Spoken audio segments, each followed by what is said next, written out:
Hey everybody, welcome to chapter 3. So in chapter 2 we spoke about the vehicle brief, we gathered our references, we set up our blocking cameras, and we ended up with this nice blocking geo to begin with. So in this chapter we're going to be going over all of this blocking geometry, and we're essentially going to be up-resing it so that we have some nice foundations to start off with. So we're not going to be going crazy on the details just yet because we need to build a solid foundation first with subdividable primary shapes. So we can make a start with the body, we can do the tailgate at the back, we can look at the bumpers, we can look at the wheel guards, we can look at the roof rack, and generally filling in all those gaps as we go along basically. But before we get started on our hero pass, I thought I would just take a moment to show you a couple of quick things, some tips that I find really speeds up the modelling process, and maybe you'll get something from it too. So with that in mind, let's get started. So before we get started, I always like to make sure that my primitives have the right number of edge loops.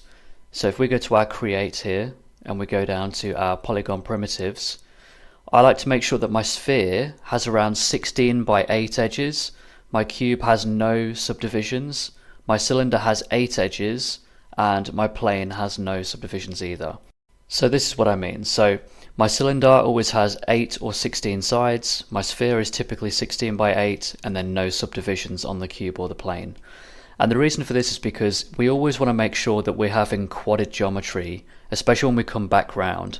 If we have an odd number of edges, we typically end up with a triangle. And triangles aren't the end of the world, we can smooth that out later on, but I generally like to just work with quads if we can. So, for example, we've got an 8-sided cylinder here, right? If we just spin this round and I want to delete these interior edges, we know that we're going to be keeping quadded geometry either side. However, if we have 7 sides or 9 sides, the problem is when we've finished our shape, we're going to have an odd number at the end. We're going to end up with a triangle. So again, that's not the end of the world, but we know that we can avoid that quite easily. So I always like to work with 8 sides, 16, 32, 64. It's just the cleanest way of modelling essentially. And sometimes there'll be shapes where you have to have 5 sides or 7 or 9 sides, and that's fine. But for 90% of the modelling tasks, we always like to have even numbered sides. And additionally, I don't like to draw my shapes either. So if we go to our polygon primitives section again, I'll switch off interactive creation, which is the tool where you actually draw that out. And I believe that's the default when you open Maya for the first time. So I like to switch that off, and I just like to toggle my shapes from the shelf here. So when I select a cube comes in, cylinder comes straight in, and we can start manipulating this shape however we like from the get-go. It's just a bit quicker and it's a bit simpler as well. And then something else that I do a lot of when I model is a method called pivot snapping. So if we make a cube, for example, and I'll show what I mean, if we select a vertices, we can retain this edge by going along its axis perfectly, right? But if we start to lose that straight edge as we begin modeling our hero shape, for example, I like to select the vertices, hit D, and then snap it by clicking on the edge that you want, and then hitting W to lock that in. And as you can see, sort of by looking at the aliasing, the pixelated staircase that we can see here, it's retaining the exact axis of that edge that it's following along with. And the reason that this is useful is because when we're starting to build up more and more complex shapes, we want to make sure that we're following exactly along the edge that we're trying to match, as opposed to just guessing it or trying to rely on any of these types of gizmos here. I find it's just a lot quicker, personally, for modeling. There is obviously a way you can do that with the C key as well. So if you hit a vertices, you hold C, you can drag along that edge too. But as you can see, we kind of get locked a bit here, and that can be useful too. But I just find it's a bit less controllable with the C key. I think you have a bit more reliability just by hitting D and snapping it yourself, basically. And it's just super useful for when you're starting to build your shapes up. Every time you want to move a vertices even slightly, if I just want to snap it onto here and move it a bit, I can. And sometimes if this doesn't snap and follow the edge correctly, it might be because you need to freeze your shape, or it might be because you need to delete your history. So you can delete by type and history, or as it tells you there, you can do Alt-Shift-D, which we can also do there. So I thought that would just be worth mentioning because I do that a lot when I'm modeling. It just keeps things cleaner as well, and I know that whenever I'm modifying, it's going to follow that edge perfectly along its axis, and that's what we want. So those are just a few small things, and then as we go through this tutorial, I'll show you a lot more tricks and tips as well. So let's make a start on our hero geometry. So I like to start off doing the bonnet when I do a vehicle typically. I think the nose is always a good place to start off with and work your way backwards. So I'm not going to be using the blocking shape for this. I like to start off clean just so I can match my edges with a plane and then extruding from there essentially. So this is what's called extrusion modeling or plane modeling for vehicles. And I like to work this way because I like to go edge by edge and just match it along. And then I'll start to put in my edge loops and I'll start to define the shape as well. So this bonnet's slightly curved, so I'll start off flat and I'll match those edges as we can see here, and then I'll eventually tighten it up around the corners, just looking at our reference camera to make sure it's all looking good. And then I'll begin the process of just slicing in my edges and just pushing those upwards to begin that curved nose, and then just sort of matching it with our blocking shape as well, just to see if we're along the lines there. So the blocking shape won't match exactly, but our new hero shape will. So I'm just bringing it up, tightening it up along those edges, and then just adding in our corner just to keep it smooth when it bends upwards in the corner, and then just extruding down. And I'm holding shift to do that every time I extrude with an edge, so just hold the shift key, grab your edge and then just pull out, and then just adding that lip there. So I won't be cutting in any of these lines yet, so any panel gaps I like to leave until the end. So what you'll generally see me do is for any body shapes like this, I'll model the entire shape and I'll cut in those lines at the end. I find that to be the cleanest way of doing it, and I find it's also quicker as well, because I think you can spend a lot of time focusing on panel gaps at the start and you've not even blocked in your full shape yet. So it's easy to get carried away with those little details early on, and I've learned over time that it's nicer to really just flesh out the whole shape, get everything locked in, and then right at the end we'll go back and we'll cut in those nice panel gaps. And you'll see me experiment a lot as we go along as well. You know, whenever we're modeling something complex like this, we're not going to know exactly how our wireframe is going to look, how our shapes are going to start off, or how they're going to evolve. I'll often try and do some different things, see how we can knock that shape into place. Sometimes I'll delete the shape and start again because I think I've realized there's a cleaner method of doing it. It's always trial and error when we're making these shapes, so I always like to sort of experiment and play around with the edge loops and see what we can come up with. So we'll just keep extruding along to the back here and then work our way around to the back of the cockpit. And at this moment in time I'm not going to go crazy on this cockpit shape, and the reason for that is because I just like to get a feel for it first. So I'll sort of block in a good shape, so a solid foundation as we can see here, and then eventually I'll actually start to work my way around the vehicle with other surfaces. And the reason for that is because when I first started modeling vehicles, I used to spend a lot of time focusing on the first few shapes, and it's generally not as efficient to do that, and you can sort of create a few pitfalls for yourself as well doing that. So I think the best method personally is if we build a solid foundation first and then start to continue that foundation around the vehicle. So we're not going to spend all of our time focusing on just this one panel or just this one cockpit piece. We'll knock out a good solid shape and then we'll move on to the next one, and then we'll build a solid shape and then move on to the next one. And the reason we're doing that is because we want to flesh out the vehicle quicker and get a general gist of how it's going to look, and then we can go back and do more refinements as we go along. So what I'm doing right now is I'm just knocking in that back shape, and I'm just going to tie it into the roof panel and just get it generally looking clean, sort of matching that shape. So I'll just finish up on this and then I'll move on to the next section. And another reason that this is good is because, leads and supervisors in a production setting, they like to see your pace and how you're going with the model. So it's always nice, I think, to sort of show more than less if you can. So that's what I was saying about, just moving on to the next shape and getting a solid base there, because we can start to see the vehicle develop a lot quicker that way too. So now we're just going to reuse that mudguard shape that we made earlier in the blocking process. And I'll just start to add a bit more detail there, just sort of fleshing out the shape. Not going to go crazy just yet on the details, but just sort of add in that droopiness. And yeah, just so here's an example of the pure F that I can see on my side in the top left. So just taking a look at the corners. We won't add the rivets and things just yet, we just want to get that base shape in there first. So I like to reuse the edges that I've made if I can, so that droopy side I've just reused. So we just copy it, and then we cut off the other sides, and then we'll just combine it, and we'll weld those vertices. And then we'll start going inwards, and adding that lip. Cool. And we'll leave this shape single-sided for now, so we're not going to make it double-sided just yet. And then we'll just get that there. And then if that's in a close enough position, we can move on to the next shape. So I'm working my way backwards now, as I was saying. So these panels are super easy to do. We can get those knocked out pretty quickly.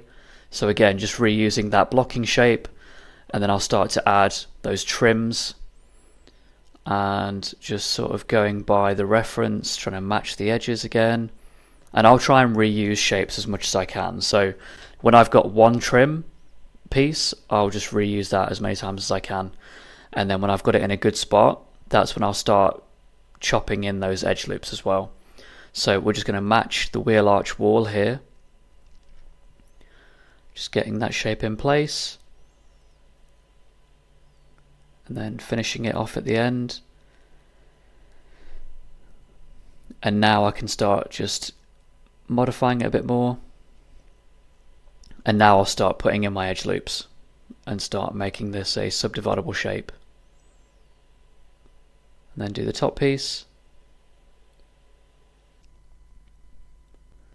And I won't start knocking in tons of edge loops just yet.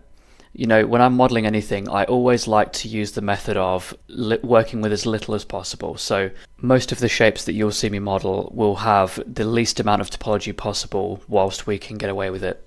And the reason for that is because, we want to keep these things light, right? We'll be constantly adjusting these shapes as we go along.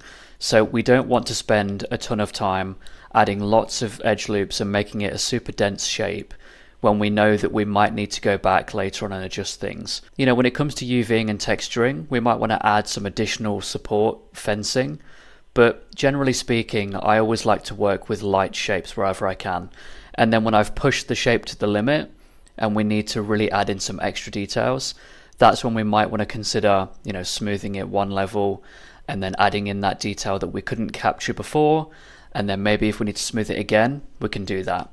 So I always like to start off as light as possible, and then only when I've utilized all of that geometry, that's when I'll start and subdivide it and go to the next level. And this is what you're seeing me do now with this panel here. So I'm not going to chop in loads of edge loops now. I'm just going to keep it nice and light, add that thickness and keep that sharpness when we subdivide it. And the way I'm modeling this is the approach that I'm going to take to the entire vehicle. And that's essentially keeping every piece separate if we can. And that's ultimately how this thing was built in real life, right? So we've got the panels, we've got the trims, and we've got the rivets. And the reason that we want to keep these pieces separate is because A, it's going to make the vehicle more realistic with the way it's been built, and B, it's also going to help the texturing and surfacing teams too, because they're going to be able to apply shaders much quicker to each of these pieces. So when we've got every material separate, it means that they can add rubber, they can add metal, they can add glass. They haven't got to separate things with masks. And it just makes the experience a lot more efficient and cleaner as well. And it also allows them to have a lot more control over each piece. So like with this trim, for example, I'm just going to continue extruding it and rotating it and just capturing that snake bend for the back trim. So I'll start off with just extruding it all the way around, and then I'll start to go back in and tighten up those corners. And then throughout this process as well, I'm also A-Bing the shape. So what I mean by that is I'm pressing the H key on the keyboard and I'm hiding and showing each piece. And the reason I'm doing that is just so I get a better view between the edge of the shape and the edge of the piece in the reference camera. So I'm hitting H on the keyboard to A-B the shape, and then we can also use Control 1 to isolate selection of that shape too, just to make sure that we can just see the shape rather than the image behind, and just make sure that we're actually seeing the correct edges too. So we'll just clean up this panel and we'll keep it all light, and now we can up-res our bumper as well. So it's a pretty basic shape, it's just a huge beveled box basically. So we'll have to look at the corners and see how tight they need to be. I'm going to keep the corners quite soft because, you know, naturally we're not actually matching a sharp metal edge. We're matching a sharp metal edge that's been coated and painted. So we have to account for that softness that we're going to get from the paint in our model as well. So I always like to look at the specular highlight in the references and then try and match that with our own shape. And I'm using a deformer here just to bend that shape a bit more at the back, just so that we don't have to worry about individual vertices getting crumpled or anything like that. Using a deformer just keeps everything flat and tidy. And now we can go back to our blocking model just to reuse those railings that we made earlier. And another thing worth mentioning is that I'm just using the standard surface shader in Maya. So you can use a Blinn or a Phong as well. It's got a good specular highlight that will help you control how you model your curves and sharp edges. But generally speaking, I think the roughness that's in the standard shader is good as well. So I just tend to stick to that. You can also modify that if that helps. You know, sometimes if I'm doing glass or something super shiny, I'll actually duplicate the shader and I'll change the roughness to be a lot sharper, just to make sure we haven't got any weird like lumps or anything like that in our surface. But for this vehicle and for like every shape other than the glass maybe, we'll just stick to the standard roughness of the standard shader. So we'll just add that raise to that little railing, and then we can start to do our hinge as well that holds that piece in place. And these are the sorts of details that we can just sort of knock in straight away. They're super easy to do and it gets them out of the way, so we can just jam those in while we're here. So we can just add some thickness, and then we can tidy up the corner, and then when we've got the shape in a good place and everything's tight, we can just mirror it down, and then we can combine it and we can just weld those vertices in the center. So I'll often either weld the vertices in the center or I'll actually just bridge it over and add that edge loop back in, because sometimes Maya's not very reliable with the way it welds vertices, so sometimes they won't weld together properly. And to solve that, I tend to just grab the either edge and then I'll just bridge it instead. So again, not going crazy here with these railings, just keeping it light. We can add in those extra pieces in the middle, and then we can reuse it again, so that's going to be good. A lot of the pieces of the rear of this vehicle are actually reusable, so generally speaking, anytime we can reuse pieces, it's always great. It's always much quicker, and it's just easier as well. You know, you've already got your thickness sorted out and everything else. And, you know, it's all about thinking about how this vehicle would have been built as well, right? So a lot of these railings, they'd all be the same diameter since they're mass produced generally. So we can just reuse all of that stuff. And this also might be a good time to point out the fact that my outline is looking quite messy at the moment. So there is a reason for that. I don't tend to name anything while I'm in the process of modeling, especially at this stage. When I first started modeling, I used to be quite pedantic about naming things because I thought it might be quicker. The fact is, you know, we're separating things, we're combining things again. We're going to lose that naming most of the time anyway, and it's just not necessary right now. I always leave naming and hierarchies until the end, because that's when we know that all of our shapes are locked down. So that'll be the time when I go in there and I group everything and get a nice hierarchy, and I name everything accordingly as well. So we're just continuing these railings across the center and reusing any of these pieces that we can. So they're all virtually the same piece, so we can reuse this again for this bracket that holds the wheels in place at the top. And obviously this truck has no depth in the bed, it's just a flat panel. so we don't have to worry about any of that depth either. So we're just going to continue that bracket into the bed of the truck. We'll get it dropped into place, and then we don't have to go crazy on this part at the moment. We can just keep it as a plane, and then we can just fill in those gaps on that bracket and then just make it subdividable. And then we might as well add the bracket while we're here to keep that fixed in place as well. It's just a super easy shape that we can knock out, so we might as well just do that while we're here. Not going to go crazy on the details, just add some fencing on there, get it subdividable, and we'll leave the bolts and things till the end, and then we can just drop those in place. So there's not too much we can see in the ref other than this one image here, so that's enough to go on. And generally speaking, if this is all we have, we've just got to use our best judgment. That's all we can do really with limited reference.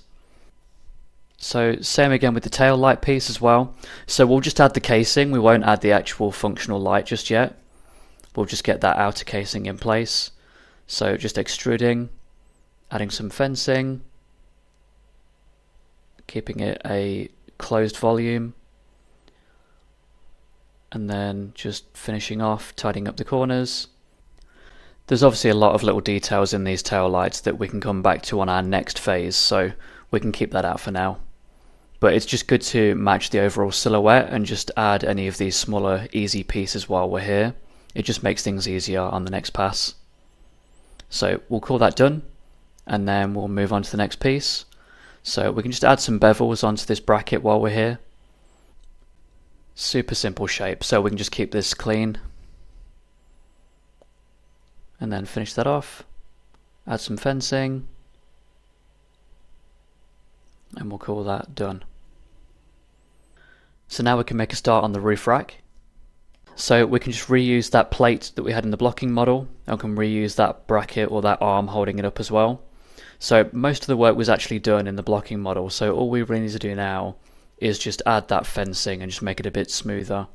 So we can match that thickness that's in the reference camera, and then we can just add those fences at the ends, make it not too sharp, because remember we have that paint, and it looks like overall this vehicle has fairly thick paint on it, so a lot of those edges are quite soft and in some cases are slightly droopy as well. So we can either cover that in the geometry, or we can look at doing that as normal maps or displacement maps or anything like that, but we don't have to worry about that for now. So we'll just tidy up this arm, and then we can just bridge everything together, keep it closed.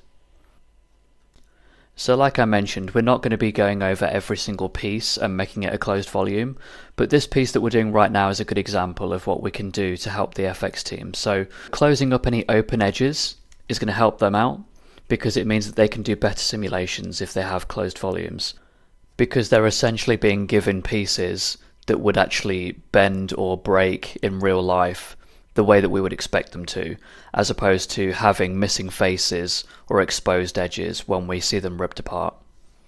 So I'm just moving on to that front bumper now, and as you can see by looking at the reference, we've got quite a hard chamfered edge with some triangles on the corners, which is pretty cool. So it's a pretty basic shape, but it's got quite a lot that goes into it in terms of topology and fencing. So I like to just draw my fences out first and just make sure that they're all nice and sharp. And then I'll actually use the multi-cut tool, and I'll actually go in and tighten up the triangular sections specifically. So we'll get everything else fenced off, and then we'll add that sharp edge where the triangle sections are. And then I'll go in with the multi-cut tool, and I'll actually draw those in myself, because at that point you can't really rely on the connect tool. So we'll tidy those up, and then I'll often try and weld vertices together if I can, like that. And then when we're happy with it, we can just mirror it over, see if it looks good. And there we go, just drawing those triangles in, tidying it up again, and then we're looking pretty good. So these pieces are actually hollow on the inside, but for now we're not going to worry about that too much. We're just going to focus on the main surface.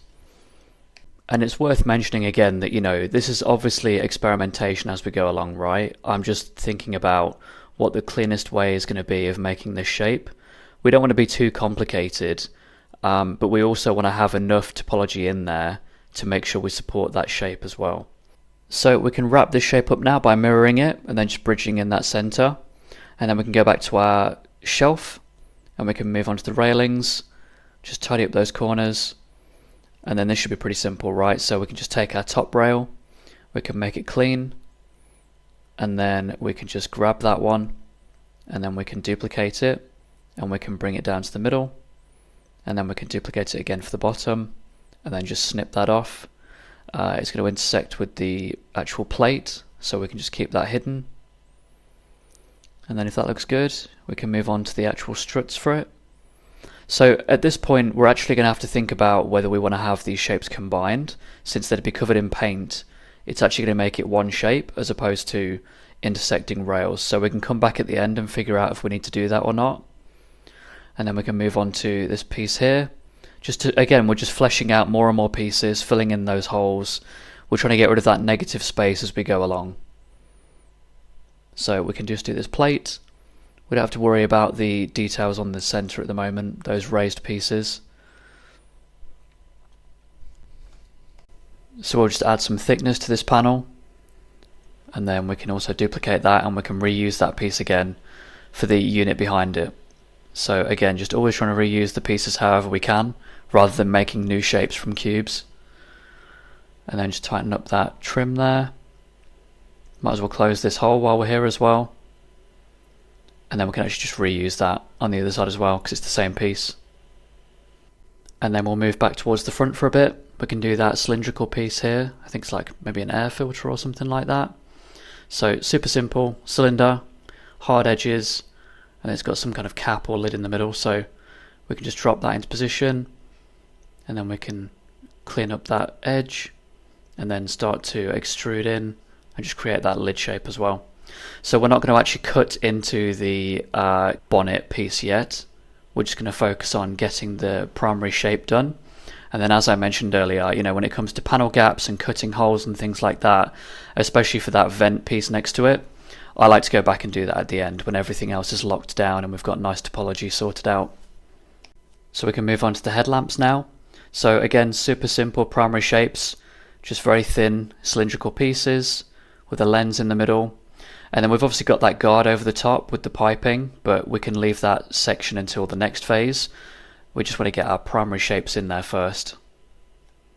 So super simple, just reusing the same shape as often as we can, just to keep everything centered as well. We can add in any breakup at the end when we've got everything else finished off.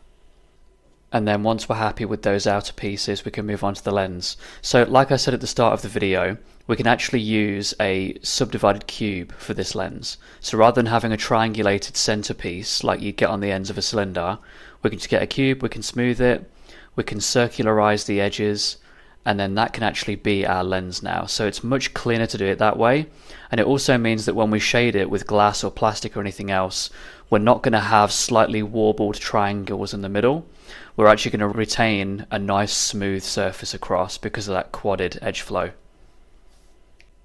So as you can see, we've got a much cleaner topology now on that lens. So we'll add some thickness to it and we'll just tidy up that edge. And then when we're happy with that, we can move on to that guard around the outside. So again, super simple shape, just grab a cylinder, we'll slice off some of those edges, and then we'll just drop that into place. And we'll try and match it to the reference cameras. I'm just A-Bing a little bit. And it's not going to match up perfectly because remember, the vehicle's not perfectly straight. The lights are slightly off and skewed, so we're going to sort that out at the end. We're going to keep everything straight for now. So when we're happy with those lights, we can move on to this mesh at the front actually. So it's actually a separate piece to the bonnet.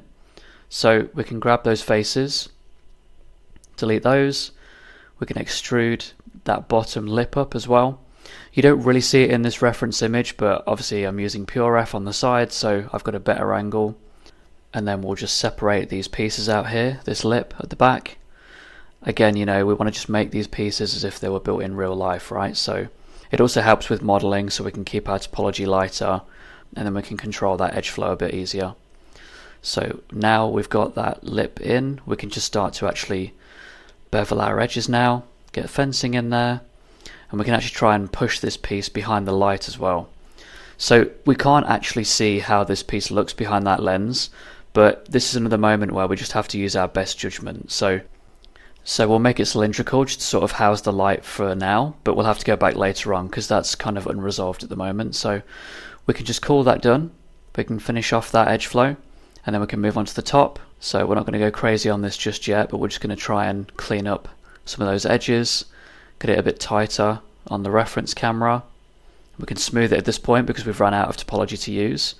So we can use some soft selection just to add that sloping and just make it look a bit more softer, a bit more curved. And then we can go back to our A pillar and add some more definition to that.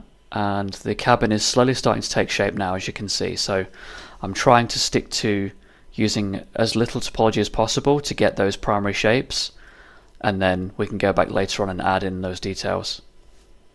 So we can park that for now. We might as well get this rail in while we're here, this handrail that slots into the bracket. So we'll just quickly get that in and just get that curve in there right to the top. There's some welding marks that I can see there as well, so we can do that as a detail pass at the end if we need to. That's super easy to do as well. So we can just literally get a little fillet in there with a plane and just add some warping to it. Same at the bottom here, we can just literally draw a ring around it and just add some warbling and make that a weld mark as well. So we can finish this off, match the ref, and then when we're happy we can move on. So we might as well address the big hole in the front of the vehicle that's still there, which is the mesh that goes over the front, that lattice. So again, super easy, just start with the plane. We can count the number of horizontal slots that go through it, and then we can make those edge loops and then just start extruding. And now we can just duplicate the mesh, and then we can weld it together, clean that up, and then we can do the same thing again, duplicate, weld it together, and as we move along we can get a bigger and bigger piece out of this. So we'll add our edge loops in here as well. To be fair, we don't necessarily need to have this as a subdividable piece of geometry. We could just keep it very simple and have it as a poly shape. But to be honest, you know, since it's a high res vehicle, we might as well just get those edge loops in there anyway, because you never know. Since it's going to go through FX or textures or lighting, etc., they may want to have the option to render with it smoothed or subdivided. So we may as well give them the option since it's easy enough to do at this point. So we can finish this mesh off, and then we can push it into place as well to match the trim around the edge. And then we can just extrude that side piece just so we can house that lamp in there a bit nicer and just get rid of that gap. And then add some thickness to it. And then we can pretty much call that done now after we tidy this edge up. So we'll park that for now, and then we can just move it back up to the top. Just add in some more pieces. Add some depth into the plate, because it looks like it actually recedes slightly to fit in those slats that hold up the rack. So we'll just put those in there for now. And then we can move on to what I think are the high beams. So they're on the top of the bonnet. So a lot of these pieces are very similar or the same to our headlamps. So we can reuse that outer guard. Again, we'll leave the piping across the lens till the end. We'll just reuse those pieces for now just to get those out of the way. Just filling out the silhouette like I mentioned. We can obviously go back and add more details later, but it'd be good to just get these primary pieces out of the way. So we can add some thickness to it, and then we can move on to the other piece. So we'll just pull that lens in for now, drop it in, and then we might as well do the exhaust pipe while we're here. Again, simple shape. We'll tidy up that pipe. We don't have the best view of it on these references, but again, just using our best judgment, whatever we can sort of see to give us that shape. And then we might as well move on to the wheels while we're here, just to get something in for the alloys. So this is just personal preference, but I tend to leave the wheels right until the end. So we'll add some basic definition in though for the tyre, and then we can start to add in those edges for the alloys as well. We won't do the rivets and bolts just yet, we can do those at the end as well, but it would just be nice to get the overall primary shapes in there. So just checking the reference here, we can just keep dropping those in and then just trying to match the camera as well. So I've moved the wheel slightly just so we can match the rim, and then at the end I'll push that wheel back into position because we want to keep everything straight. So really basic, and we can come back later on and subdivide this because they're actually separate pieces. So like I mentioned, in terms of shaders, we want to be able to actually have each individual piece be the corresponding piece of metal. So we've got like steel on the outside, maybe like a different type of steel on the inside. We've got that red cap piece in the middle, and then we've got all those bolts as well. So we want to keep those separate if we can. So when we're done with that, we can just duplicate it, push it back over, and call it done for now. And then if we continue to think about the silhouette, it's still pretty bare at the front, right? So maybe we should do some basic shapes for the winch as well. So we might as well just drop in these triangular bracket shapes just to get something in there, because the winch is a primary feature of the front of the vehicle, so we should definitely get something in there. So just a simple triangle shape and get it looking cleaned up, and then when we're happy we can just mirror that over, and then when we're happy with that we can bridge it, make it one piece. We can add that soft edge.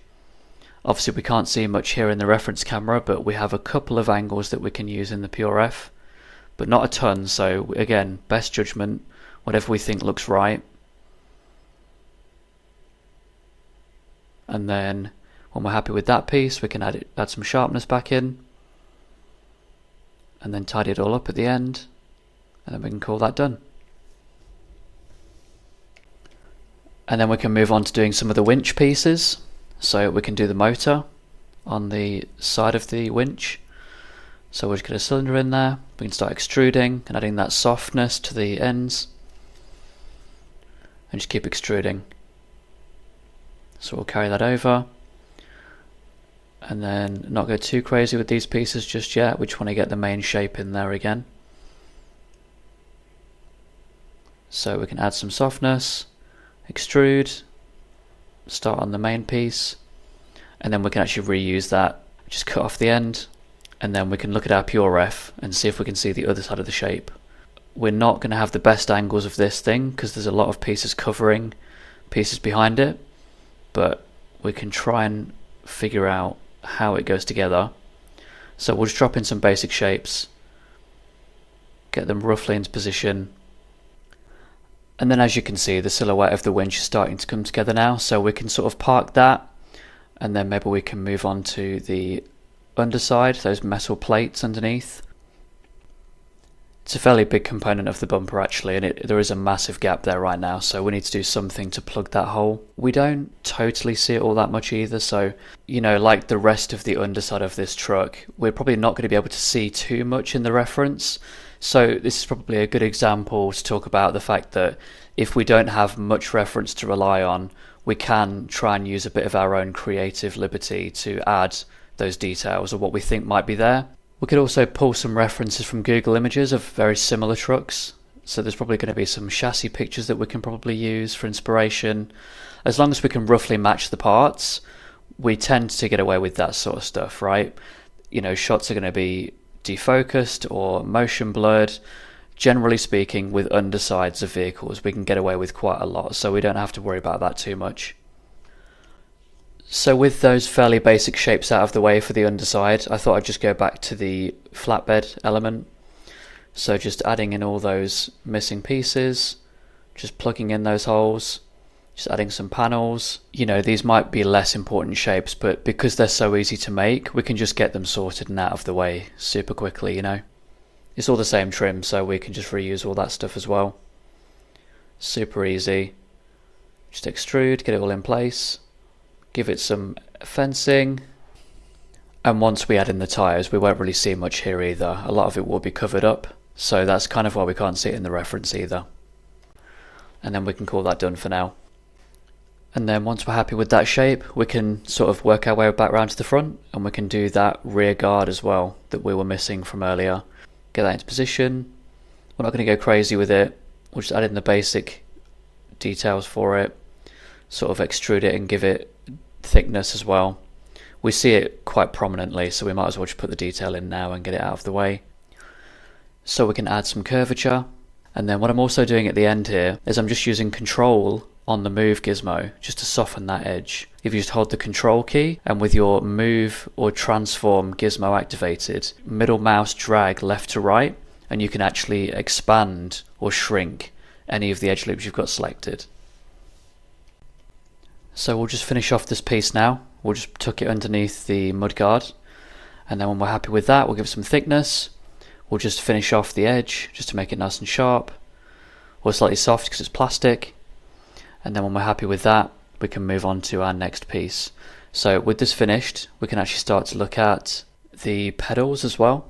So we don't have a ton of reference for these either. I mean, we're quite far away on the reference cameras, so again, best judgment. It looks like they've got perforated holes for grip and a pretty simple flat shape. So we can just do that for now, just a basic shape in there, and we can come back at the end and start to add some of those perforated holes.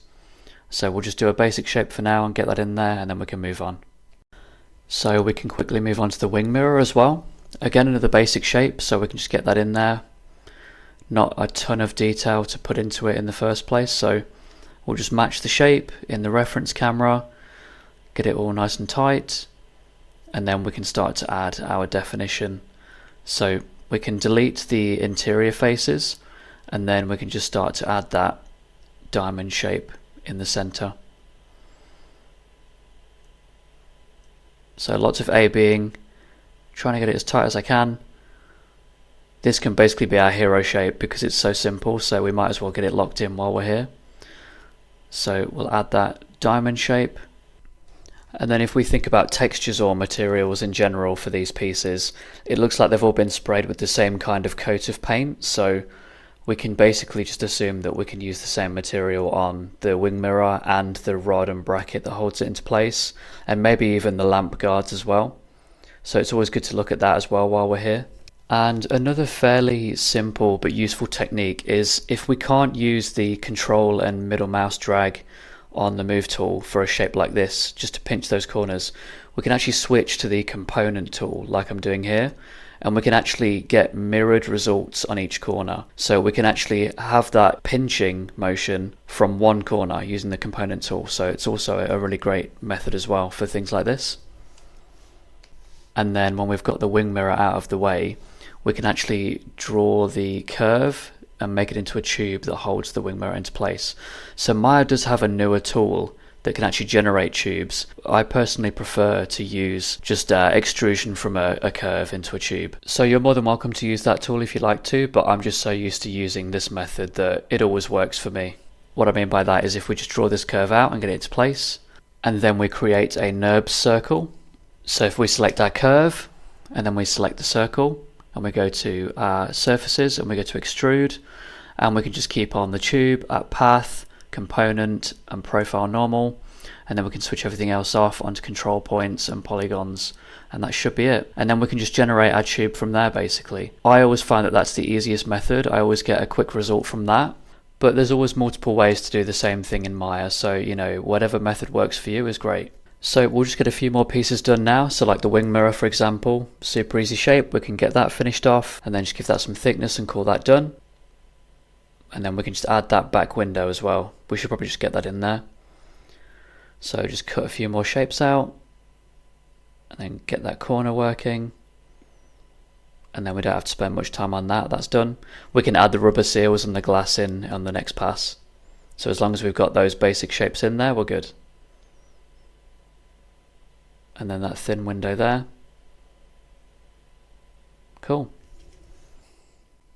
And then I think we can wrap things up just by trying to get something in there for the chassis ladder as well. So that's basically the frame that holds the truck together. So we can't really see anything at the moment because of the reference, it's quite dark. So we're going to have to maybe look at Google and get some of the reference images from similar trucks, or hopefully the same model. So I've done a bit of digging and I've found a couple of reference images we can use. So I've just started by matching the reference on the side camera, and then when it's roughly in a good spot, that's when I can go back to my pure ref and we can start taking a look at the chassis on there as well. So we don't have to line this up because we basically won't see it, right? So we don't have to put tons of time into this. As long as it looks roughly right and we've got the right shape, that's all we need. We don't plan on seeing the underside, so it's going to be motion blurred, it's going to be dark on some of the shots. We won't see it, so we can put a fairly minimal amount of time into this. As long as we've got something in there, that's all we need.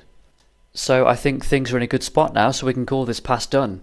So we can just have a bit of fun here, and we can just mirror it, and we can flip the normals, and we can just roughly get that into position to match the camera and A/B it, and then we can just take a look. So yeah, it's in a good spot now. So we've filled in a lot of those gaps, and now we can really start to push in those details as well. So in a production setting, this would be a great moment to do a quick turntable, a quick play blast with some cameras, and you would present this to your lead or your supervisor, and they can get a feel for the first pass of the vehicle basically. They might want you to check this in just so the other departments can start taking a look as well. So on the next pass, we'll go over a lot more details, and we'll be refining a lot of the shapes that we've done today as well. So I hope everything made sense, and I think on the next chapter we're going to have a lot more fun doing some cool details. So thanks for watching, and we'll see you in the next chapter.